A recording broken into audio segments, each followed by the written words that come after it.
There's one other thing I wanted to add with activating the AC compressor via the ECU.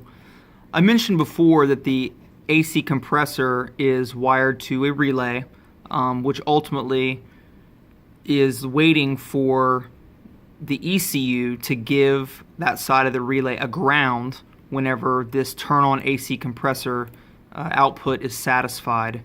Now, in the configure tab, like I mentioned before, we have all of these parameters that must be satisfied before the ECU will turn on the compressor. Ultimately, of course, we're just giving the relay a ground, and the relay is giving live battery power to the compressor. Nonetheless, we see all of these things being needing to be satisfied before the AC compressor will turn on. Now, like I mentioned before, some of these are safety features.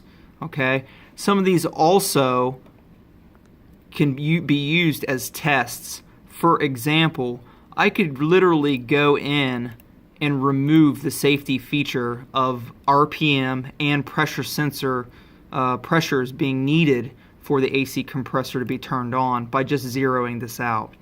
Furthermore, if I think that the AC button that is in the car, the OEM button that is supposed to be giving the ECU a particular voltage mapped by input, which is this guy right here, this input, whenever this input gets 12 volts, then this output turns on the AC compressor.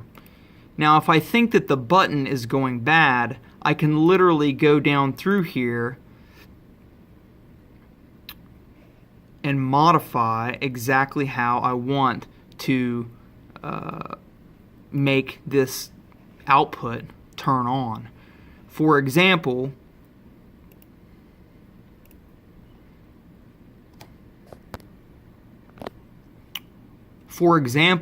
I could say I don't want a switched input. What I want is a sensor input of something like, well, I mean, obviously I have all of these sensors here. I could literally go down to say RPM is above 20 RPM. Looks great to me. Remove the secondary activation. So what's that mean? The ECU is going to activate the AC compressor anytime that the ECU sees that the engine is above 20 RPM. Now, there you go. If the engine is running, the AC compressor should be triggered. I can manually trigger this.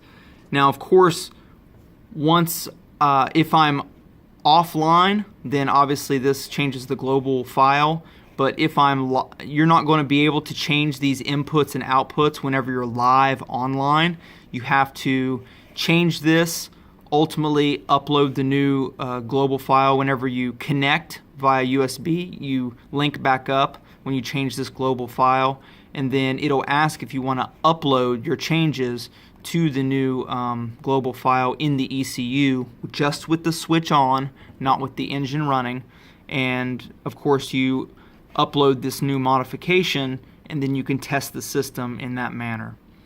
So that's just something that we can do to see if the ECU is getting all of the things that it needs to turn on the AC compressor.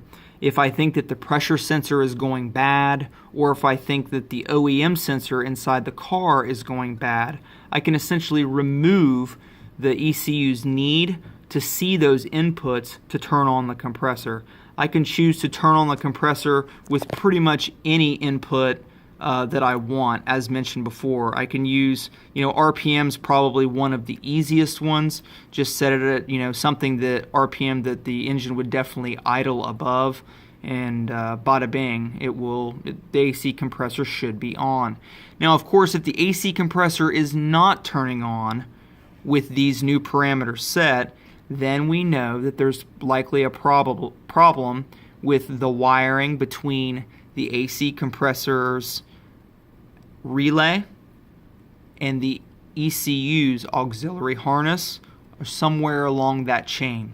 Because again, the ECU does not directly trigger the compressor to turn on. It just gives a relay as we mentioned before, it gives a relay a ground, of course, and then the relay turns on. It gives battery power to the compressor to turn it on. So I hope that shed a little bit of light on testing the system and how we can turn off and remove some of that stuff. Hope this has been informative, and I'd like to thank you for viewing.